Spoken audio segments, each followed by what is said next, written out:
I'm back. I'll be there. Thank you. And coming up, the first responders, Jon Stewart, leading a group of 9/11 first responders who are at risk of losing most of the government funding for their health care. How is this happening? Join Jon Stewart, John Field, and others advocating for some permanent solution. Stay with us right here on Andrea Mitchell Reports, only on MSNBC. We need to watch this very carefully pertaining to what the Saudis have done to this country.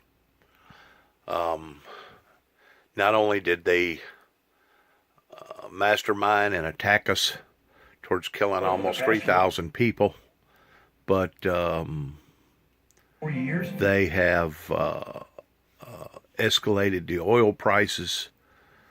They're along about 2008, whenever the gasoline got as high as $5-6 a gallon. That basically was the final straw towards putting everybody in the poorhouse. We just need to watch this very carefully towards what's being said here pertaining to the New Yorkians in how unrealistically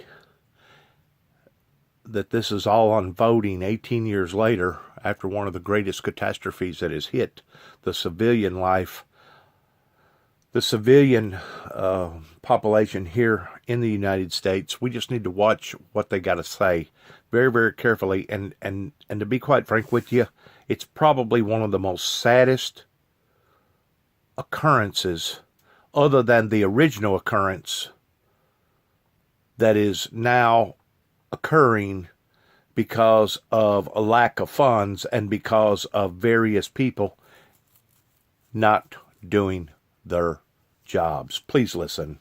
This is really a heart-wrencher. Please listen. From their heroic acts in those terrible days and months, the months afterward during the cleanup. But now the September 11th Victim Compensation Fund is running out of money, and the Justice Department is threatening to slash funding even further.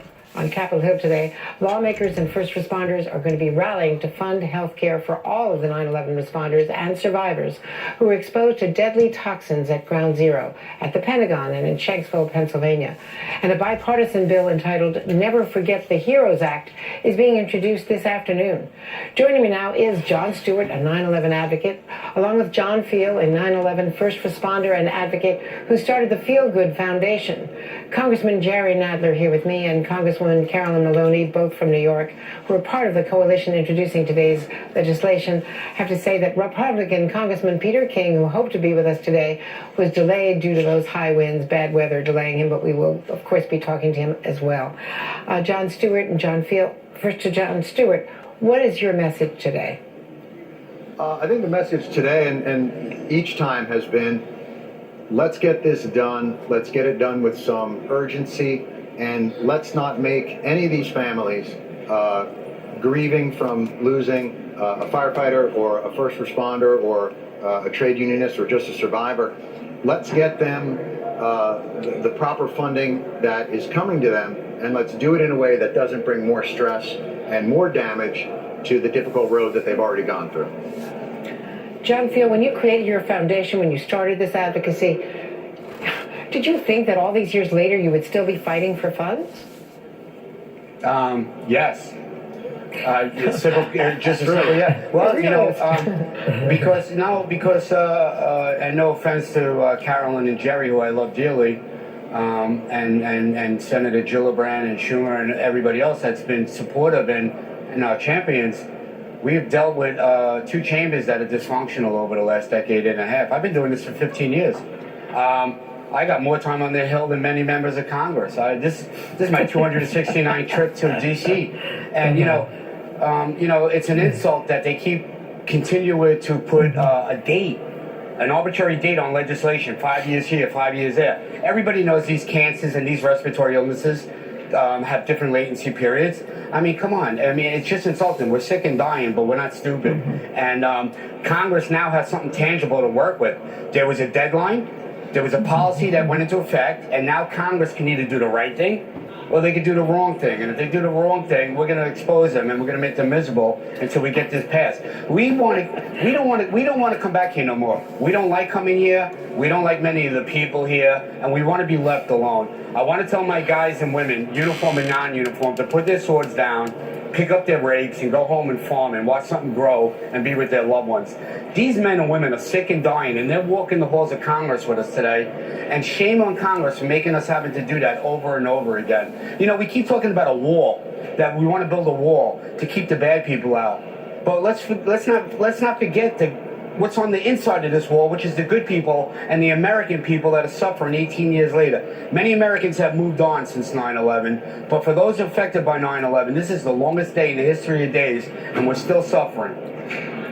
You know, I'm preaching to the choir here, Congress members, but Carolyn Maloney, as John Field just said, we're sick and tired, but we're not stupid. And what are your colleagues doing 18 years later? Well, we have 85 members of Congress already on our bill before we've been introduced it, the Never Forget the Heroes Act, which would restore any funding that's been cut and make the Victims' Compensation Fund permanent as we have the health care program, so that the heroes and survivors have the health care and support they so justly deserve. We will not stop until we pass this. I am confident that we will be able to. And now the chairman of the Judiciary Committee that will be overseeing this will be my colleague and good friend Jerry Nadler. Mr. Chairman, you've got some power now. You've got some clout. And there's no way this isn't getting through the House. What about in the Republican Senate? Well, that remains to be seen. I'm encouraged a couple of Republican senators sponsoring it, Cory Gardner and a couple of others. It's been a long road. It took us 7 years to pass the bill, from 2003 when we started to 2010. And then we had to pass both the health program and the Victims' Compensation Fund program for 5 years, knowing perfectly well that was inadequate. 5 years later, we were able to extend the health program indefinitely, but the Victims' Compensation Fund was still, we just renewed for 5 years, and it turns out with inadequate funding.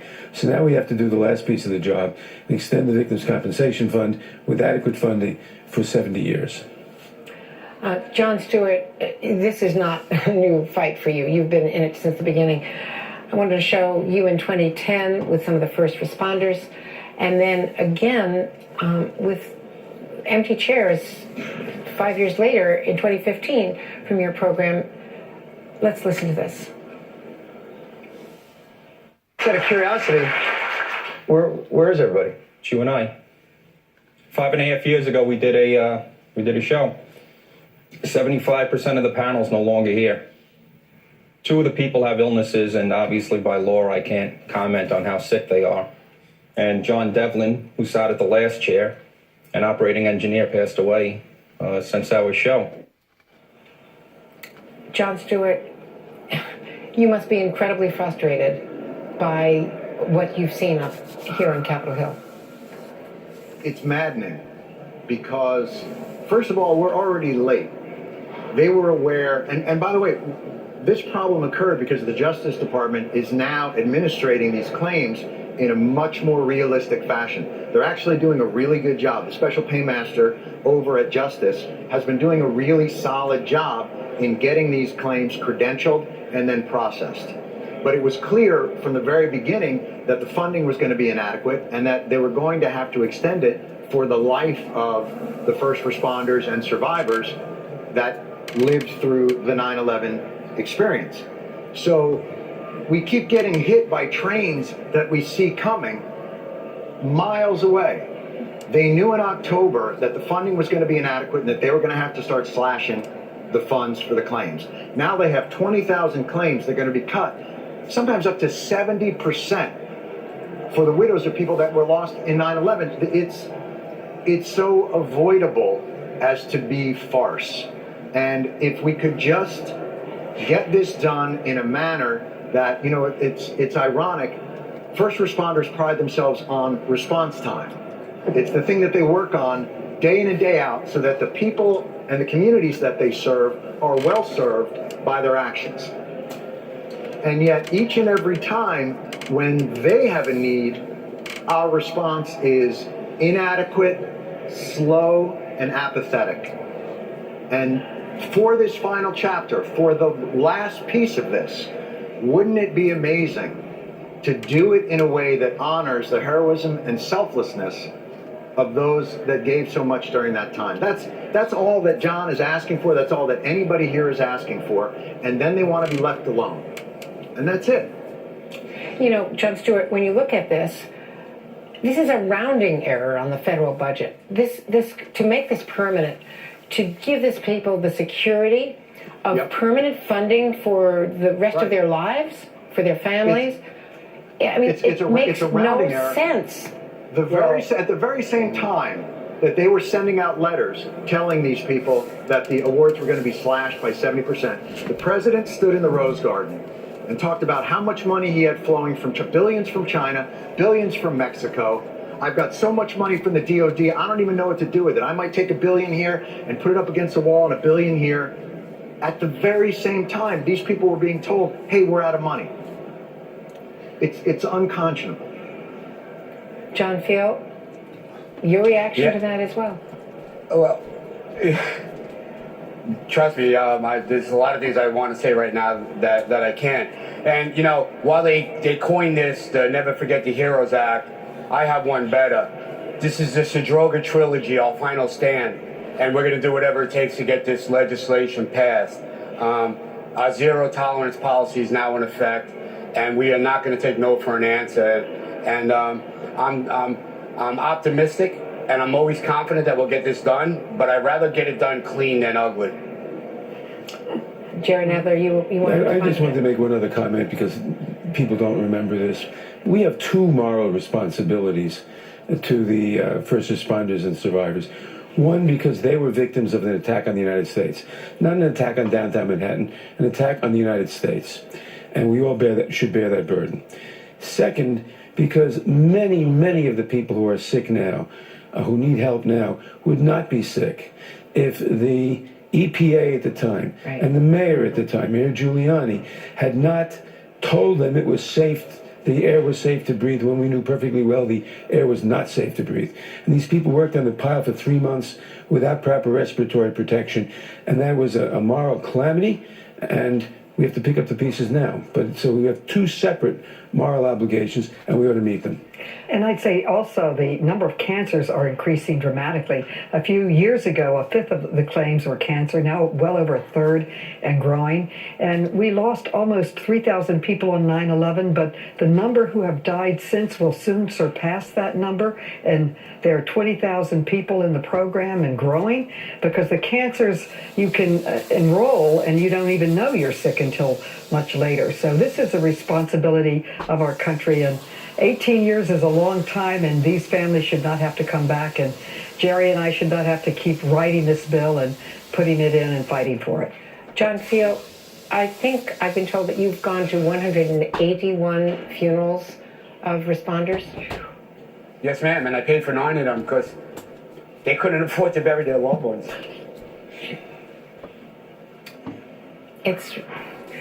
John Stewart, our president is from New York City. He's spoken, many say erroneously, about his experience of 9/11. What would you say to President Trump? I would say that this isn't about the president, and it's not about ideology, and it's not about partisanship.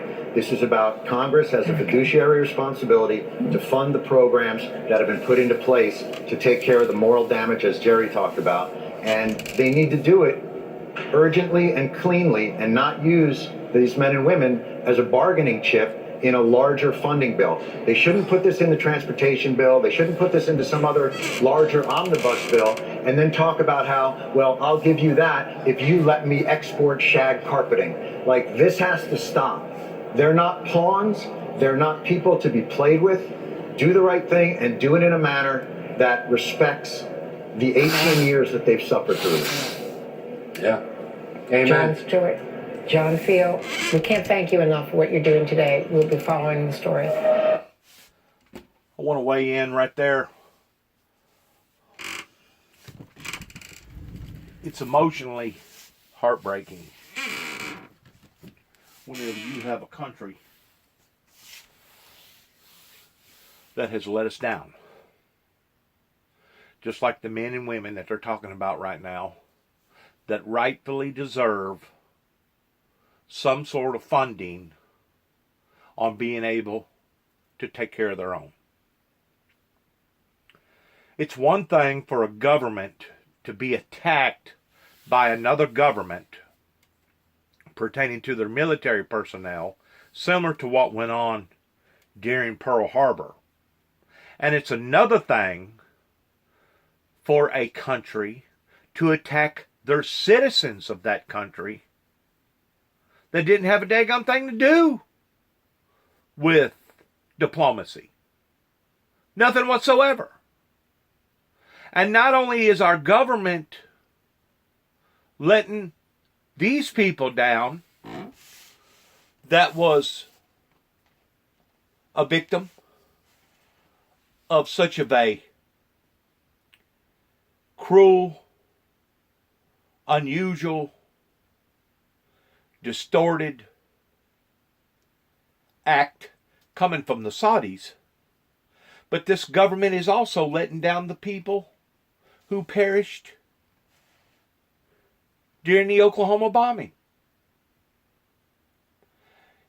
The event wasn't as big as 9/11, but before 9/11, the Oklahoma bombing was the biggest, largest homegrown catastrophe that had ever befallen upon to this American land.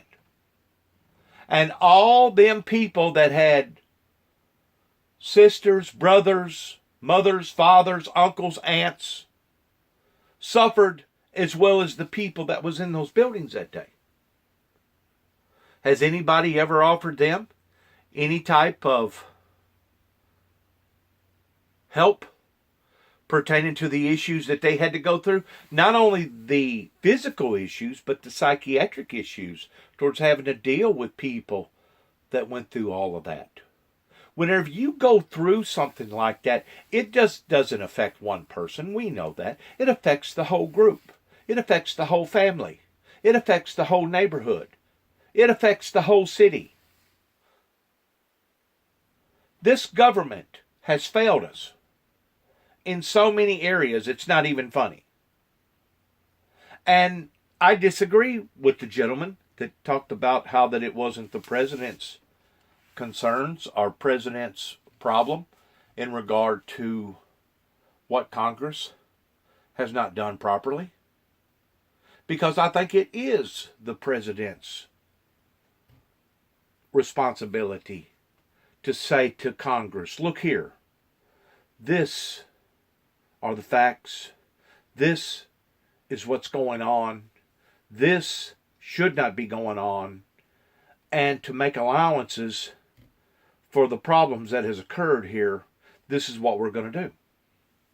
If any country in their right mind would have done the right thing, they would immediately went to war, not with Libya, not with Iran, not with Saddam Hussein, but they would have went to war with the very people that masterminded 9/11 to begin with. There's a whole different set of dynamics pertaining to a terrorism attack from another country versus a terrorism attack from a homegrown attack. That's what we're seeing now on a much, much smaller scale since the Oklahoma bombing, is that people get out here and they'll shoot 10, 12, 15, 17, Sandy Hook, the church in South Carolina, the nightclub down in Orlando, Florida, the places out in California as well as Colorado, and I could go on and on and on with incidences from 2 to 4 massacres all the way up to 50 or 60, all the way up to Las Vegas whenever the guy shot out the windows, kicked out the windows and just went to shooting. Homegrown incidences are different than incidences that come from overseas. Both are horrible. Both are wrong. Both is an act of evil. But this particular incident here of 9/11, this government should have declared war on the rightful people who declared war upon us and went over there and took their oil, took their profit, took their $775 billion plus that they have invested over here in America towards different investments. If we had a government that cared about its people. But instead, we got a government right now that is steadily going haywire, don't know its head from its tails, that's over $20 trillion in debt. All its prison systems are full. And I guess before it's over with, instead of taxing the rich and instead of taxing the people that has gotten us into this trouble to begin with, now they're going to take the burden and either place it up on our shoulders or up onto our children or our children's children's shoulders towards them having to bear the brunt of a $20 trillion indebtedness. Like this guy said on the far right that's wearing the hat. We can either do this the clean way or we can do it the dirty way. And you may be asking, well, Mr. Jackson, what are you preferring towards being a dirty way? Well, whenever the people get enough of this abuse, regardless whether it's the abuse that's happening in New York or the abuse that happened out in Oklahoma City, Oklahoma, pertaining to a wacko job that was out there in Waco, Texas, where the ATF basically infringed its rights upon to a group of people by entrapping them with guns that they know good and well they never should have sold them to begin with. Whenever the people get enough of this, they'll stand up against those who are allowing for it to happen. And it doesn't matter if it's them that's in current power now or them that was in current power, pertaining to the ones that caused it to get in this shape. Because this just did not begin or start yesterday or overnight. This elapse of people not crossing the T's and dotting their I's and taking care of the financial department the way that it should have been handled from the get-go probably began all the way back into the Reagan era, whenever Reagan thought that he was going to be able to stimulate the economy. Actually, it goes before that, whenever they no longer allowed for currency to be backed by gold bullion. But whenever Reagan stimulated the country for a quick fix between 81 and 88 by stimulating the economy by doing what he done, all that done was add insult to misery towards putting us where we are now. You cannot borrow your way out of indebtedness. And as I have said before, and I'll say again, if the truth be known, instead of us being right now on a 4-star credit rating, we should probably be more like on a 3 or possibly even a 2, because we have missed the mark whenever it comes to our financial affairs. And I couldn't tell you the amount of people right now that has not made proper car payments. They're delinquent on house payments. They're delinquent on credit card payments. We got a country that thinks that it can operate off of some sort of fairy tale type imagination by borrowing from Paul to pay Peter, and they don't want to pay Paul back. They're taking the money from Paul to pay Peter, but eventually they got to pay Paul back. Nobody wants to pay Paul back. And not only do they not want to pay Paul back, but they want to continue to keep kicking the can down the road, and they don't want to default. Well, if they don't want to default, then that means that they want to take this embarrassing incredible burden of a travesty that has been made by the wealthy and the rich and the ones, I guess, on drugs. I don't know what their problem was, but obviously they didn't do their jobs.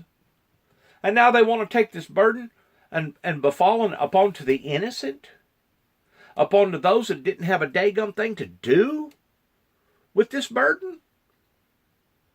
You got people out here that have went through life manipulating the system.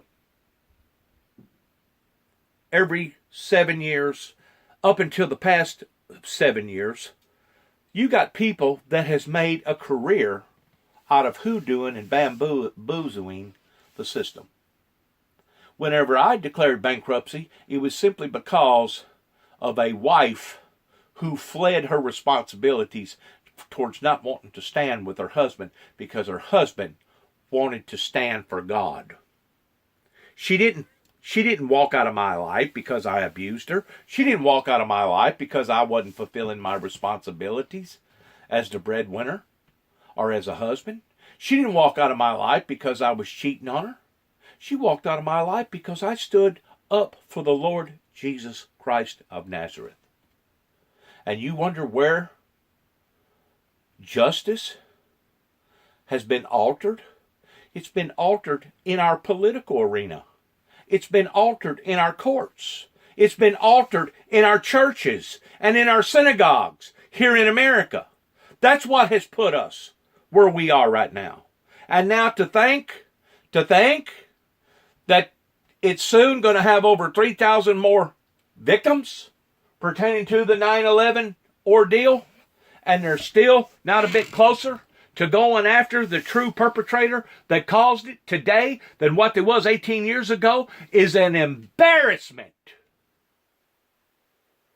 Embarrassment to the founders of this great nation called America.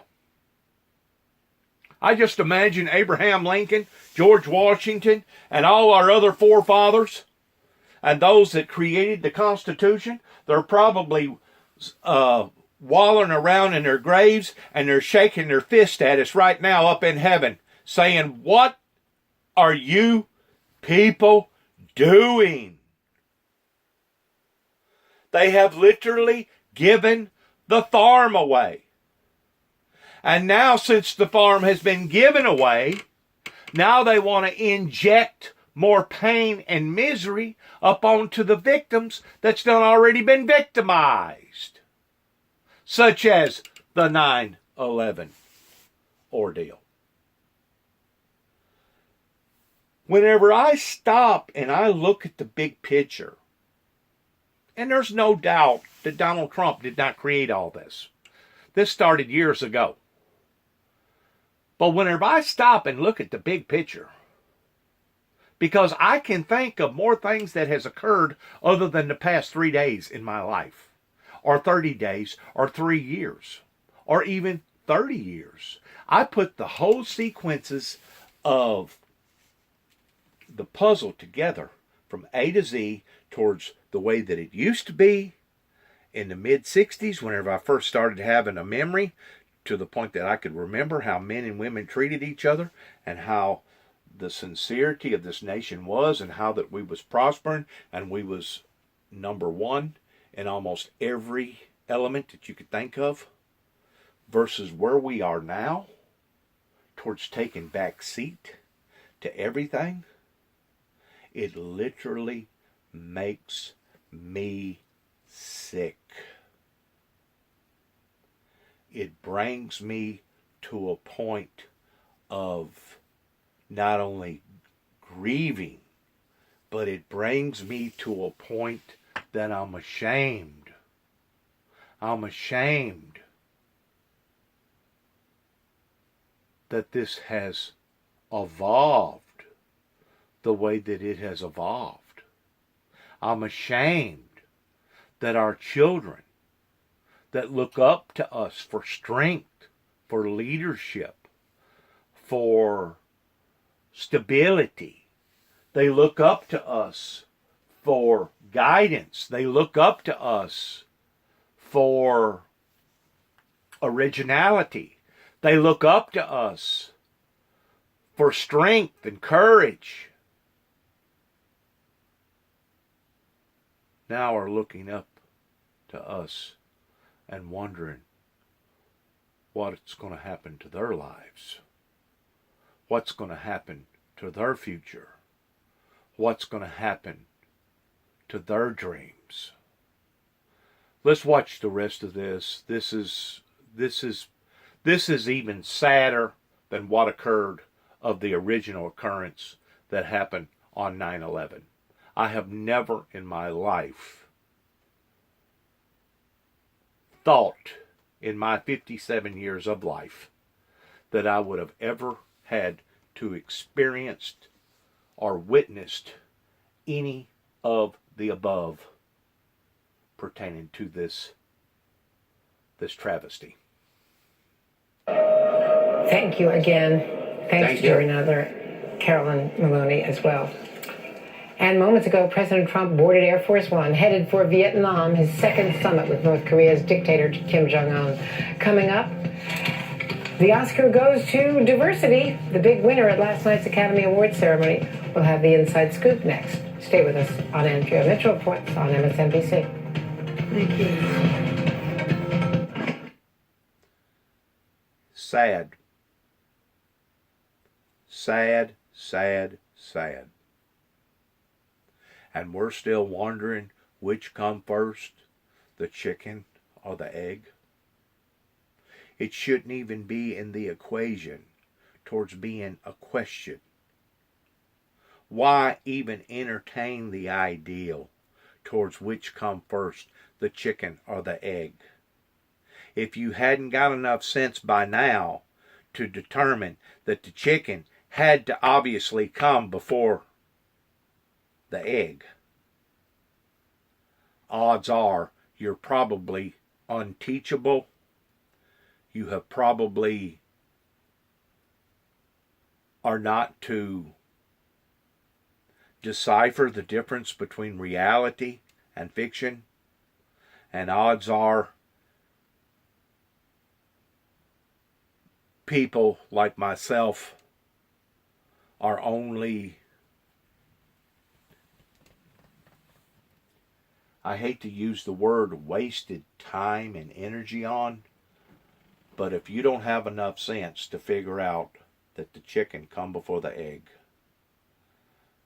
the only thing I can say is may God have mercy on you. Just like if you ain't got enough sense to figure out all these other factors pertaining to where we was in the late 50s versus the mid 60s. Of course, I don't remember the 50s because I wasn't there, but I do. I have watched a lot of TV, and I can understand history towards how that it was thriving, the smokestack industry, the car industry, the agriculture industry, the medical industry, and all the above, versus where we are now towards being obese, sick, people having cancer, jobs all leaving, neighborhoods dying, people drawing unemployment and disability, and basically no hope in sight. Now, if you can't understand the dynamics of where we was then versus where we are now, you're probably going to fit into the same category of wondering about that egg. Towards which come first, the chicken or the egg. Like I said a while ago, it shouldn't even be a question. All it's doing is taking up time and energy and space by even remotely even thinking about which come first. You shouldn't even have to dwell on that. You should be dwelling on situations towards how in the world are we going to handle this problem up in New York City by all these people dying of all these various cancer-causing diseases that are basically taking us out. Taking us out! Even in 2006, after Hurricane Katrina hit down in southern Mississippi and Gulfport, Louisiana, and past Christiane and other places, whenever I was down there working for FEMA, Corps of Engineers, doing volunteer work, humanitarian work, towards cleaning up, working for basically Halliburton. We knew to put on asbestos suits and masks, because some of those houses that we was having to go in and demo was probably almost 100 years old. They had all kinds of asbestos in those homes.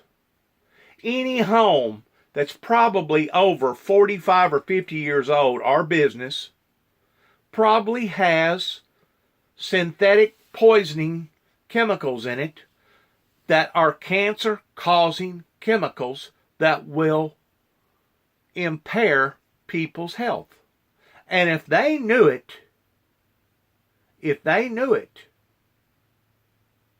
whenever Katrina hit, don't you think they should have been told that whenever they was doing all that cleanup debris over there in New York City for 3 solid years? Working without any mask, working without any hazmat suits on? You talk about the right hand not knowing what the left hand's doing. This government has been guilty of that for quite some times now. And if we don't hurry up and get our act together, there's going to be a tremendous burden that's going to fall upon to our children and upon to our children's children that's going to be unbearable for not only them, but it's going to be unbearable for us to watch them try to bear through this unbearable burden. There has to be some sort of sense of leadership in this country of determining that we no longer need to determine which come first, the chicken or the egg. It's wasted time, wasted energy, wasted space in our heads. We need to move on to the next corridor. We need to move on to the next problem. We need to move on and evolve and solve these issues so that the people in behind us won't have to suffer and go through all kinds of misery, similar towards the people that are perishing right now up in New York City that was abandoned heroes, that did run to the smoke and fire instead of running from it. May God have mercy on the people that has created this monster. May God have mercy on the people that has not taken the initiative towards doing their jobs properly so that we would not be having to face off on such of a unbearable problem. We must have a plan in the future. We must pull to the plan and plan to the pull if we are going to succeed and survive as a society.